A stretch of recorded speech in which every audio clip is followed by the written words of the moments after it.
It happened in the middle of a room filled with laughter, clinking glasses, and the soft shuffle of feet rehearsing where they'd stand when the real celebration began.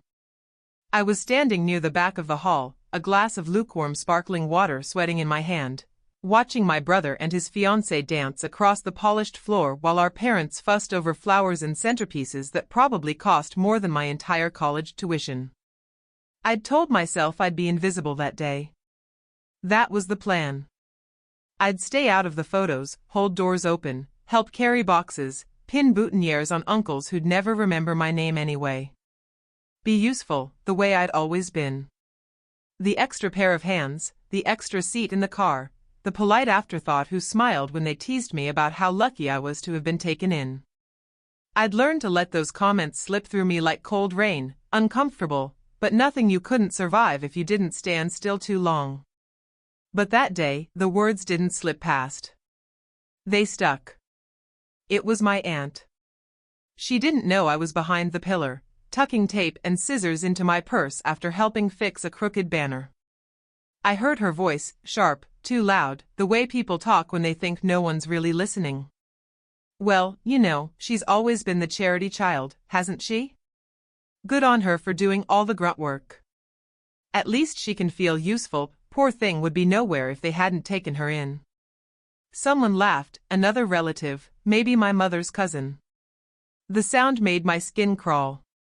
I pressed my back against the pillar, my breath so shallow I thought I'd choke on it. They didn't stop there. They never did. I mean, she's sweet. But she'll never be like him, will she? He's blood. Family, you know? He deserves all this. She should be grateful to be included at all. They said it so casually, like they were commenting on the weather. A little drizzle of poison stirred into the champagne. I felt it settle deep, spreading into every corner of me that had worked so hard to believe I was more than the thing they always hinted at, the charity case. The stray.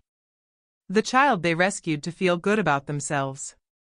I stood there until their voices drifted away, replaced by the sound of my mother laughing somewhere near the cake table.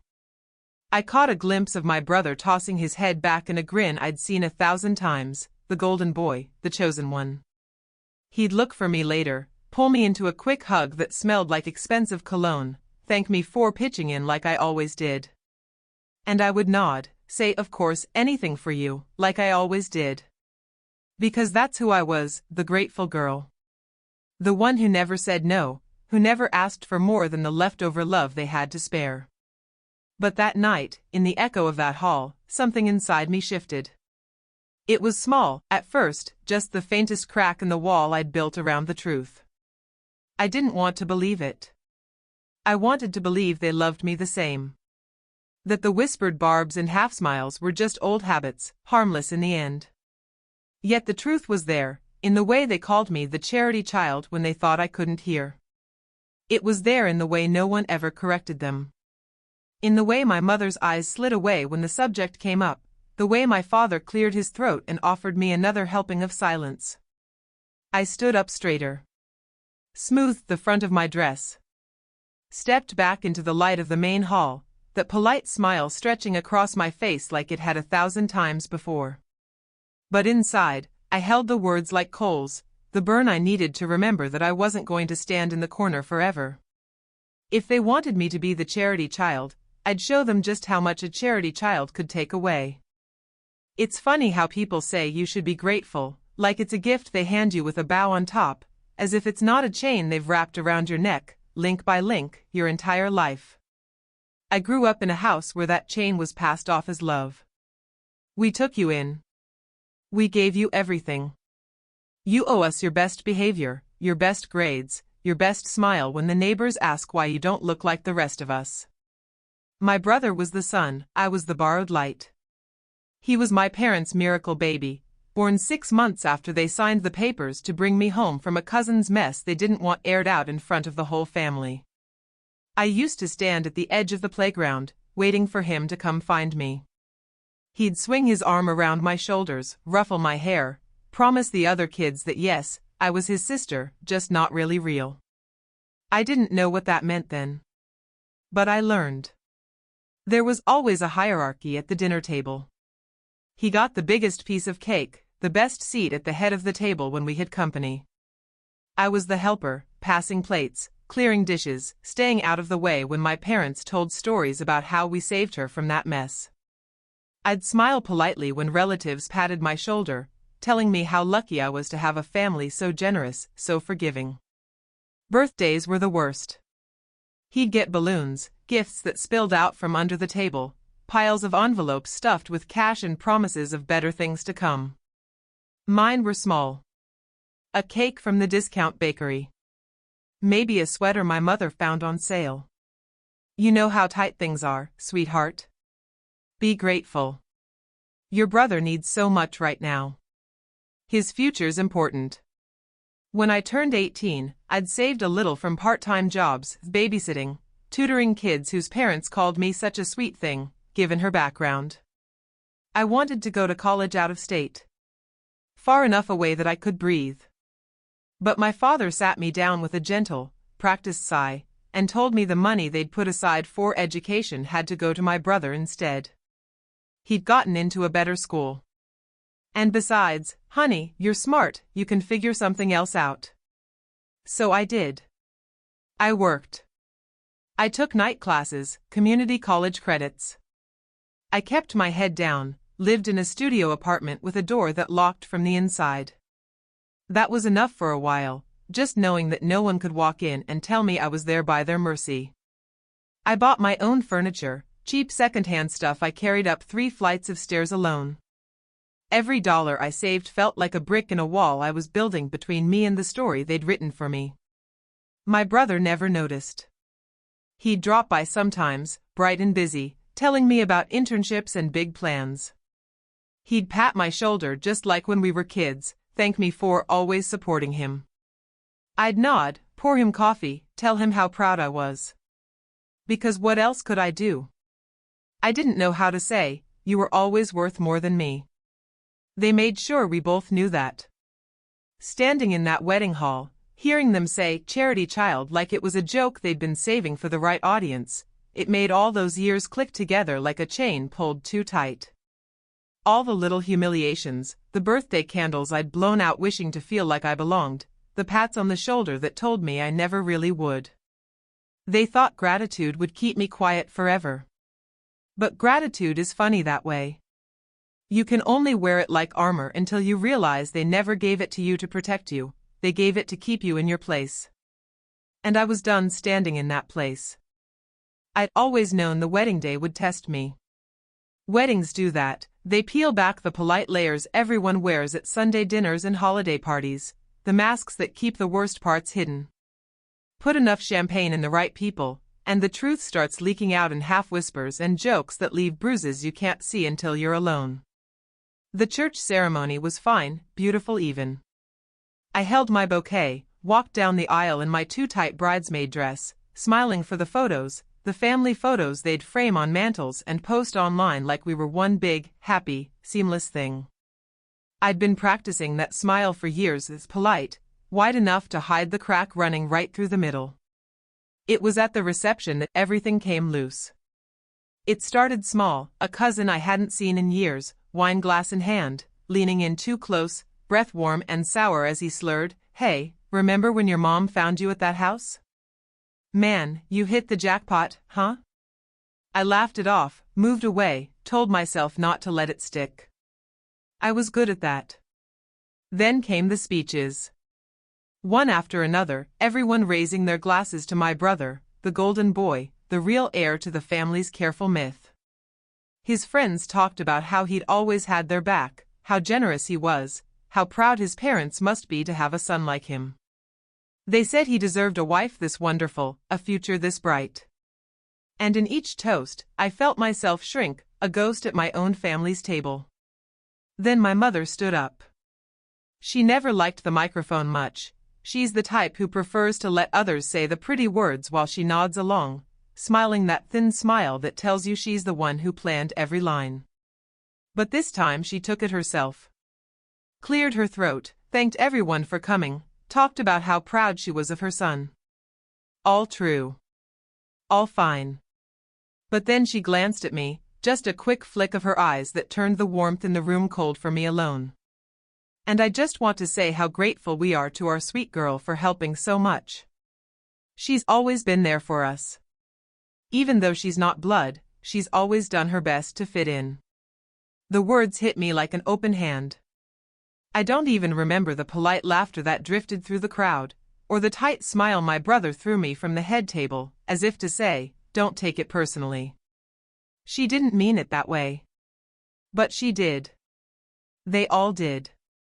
It was the same thing I'd heard whispered my whole life, but this time, it wasn't behind my back.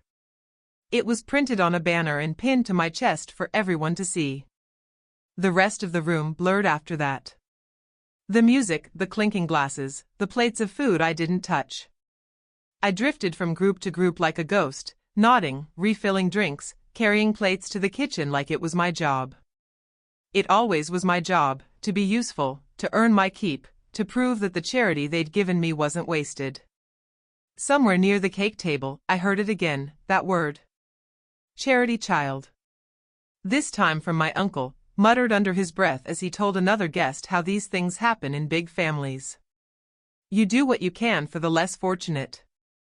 He said it like I was a project. A badge they wore to feel good about themselves. I stood there, watching my brother laugh with his new in-laws, his hand resting on his bride's back like he was the hero in a story I'd never been allowed to read. The music swelled. They were about to cut the cake. The photographer called for me to stand closer, family shot. I did stand closer. Just close enough to feel the weight of everything they'd ever called me, the gratitude they demanded in return for crumbs. Close enough to taste the salt on my tongue, the part of me that had swallowed every insult and smile and nod for years. And as the flash went off, I knew this would be the last time they'd ever stand behind me and call me a charity child. I slipped out right after the cake cutting, while everyone was busy watching the newlyweds smear frosting on each other's cheeks like toddlers who'd never tasted sweetness before. The DJ turned up the music, the lights dimmed, the dance floor filled with people who would later pretend they hadn't laughed when my mother called me not blood. No one noticed me leave. I'd always been good at that, drifting around the edges so I didn't take up too much space, so they could feel good about how included I was without ever letting me forget I didn't really belong. But this time, I walked with my shoulders back, the word charity echoing in my head like a dare. If they thought I was just the extra, the grateful girl who owed them everything, maybe it was time to show them what happens when a charity child decides they've paid enough. The venue manager was behind the bar, making notes on a clipboard, lips pursed in that way people do when they're calculating how much the family still owed for all the extra hours they'd begged for. He didn't even look up at first when I cleared my throat. "Excuse me," I said, my voice steadier than I felt. "Can we talk?" He looked up, eyebrows raised when he realized who I was. Not the bride. Not the mother of the groom. Just the girl everyone assumed was working for free. "Something wrong?" he asked. I pulled out my wallet. The leather was worn at the corners, the zipper sticky from being opened too many times to count every dollar I'd scraped together. I thought about all those nights working 2 jobs, all the weekends when I told myself I didn't need new clothes or nice dinners out, because someday I'd need that money for something bigger than another half-hearted apology from my mother. "I want to pay the balance," I said. "In full." He blinked. "The outstanding amount?" "You're not on the contract." "Doesn't matter." I laid my credit card on the bar. "It's legal, right? If I cover the remaining balance, I have the right to make changes to the booking?" He hesitated. Maybe he thought I didn't know how this worked. But I'd read the fine print on the venue's website weeks ago when my mother asked me to help out with the budget. I'd found the clause that said the party could be shut down at any point by the person who settled the debt in full. My parents had always been so proud of negotiating a pay-later deal. They didn't realize they'd left the keys in my hand all along. He finally nodded. "Technically, yes. Once the balance is paid, the event is under your authority until the scheduled end time. You want to close it out?" I didn't answer right away. I imagined my brother in there, making his rounds with his bride, both of them flush with all the compliments and good wishes they'd drown in until they grew old enough to forget they ever humiliated the one person who'd made their perfect day run smoothly. I thought about my mother, glass in hand, smile wide as she told anyone who'd listen how she'd done her duty, how she'd taken me in like a stray dog who learned to sit still and beg nicely. And I thought about myself, the girl who'd lived on their leftovers, the girl who'd thanked them for scraps while they dined on the illusion of their kindness. I looked the manager in the eye. Yes, I said. I want the right to close it out. Early. On my signal. He tapped a few keys on his tablet. Ran my card. I heard the little beep when it cleared, felt the tremor in my hand settle when he handed me the receipt. Paid in full. Paid for by the girl they called Charity. I slipped it into my purse. Took a deep breath. And when I stepped back into the reception hall, the lights felt different. The music didn't drown out the drumbeat in my chest. I wasn't the one who owed anymore. When I stepped back into the hall, the lights seemed brighter, harsher somehow, every cheap string of fairy lights flickering over faces that had turned my life into a family service project they could brag about. The DJ was spinning something loud and celebratory, the kind of song that makes people think they're part of a fairy tale for the 3 minutes they're bouncing on the dance floor in borrowed shoes. I could see my mother near the bar, wine glass in hand, laughing with her sisters. My brother was holding court in the center of the room, his bride tucked under his arm, her white dress spotless, her smile wide as she accepted every compliment that floated her way. I wondered if she knew the truth about me, about how the family had always made sure I understood where I stood. Maybe she did. Maybe it didn't matter. I stood there for a moment, taking it in, the beautiful lie they'd built, the perfect family they liked to display under soft chandeliers and carefully posed photos. Then I found the venue manager by the side door. He caught my eye, gave me a small nod, like he knew exactly what he was about to help me do. He held up the clipboard, pen ready. I waited until the music dipped, that perfect hush when people gather around the microphone for yet another toast. I walked up to my brother, tapped the glass in his hand until he gave me that grin he'd used on me since we were kids, the one that said be good. Be grateful. Be small. I lifted the microphone. The room went still, expectant. I could see my mother's eyes narrow, just a flicker of confusion crossing her face.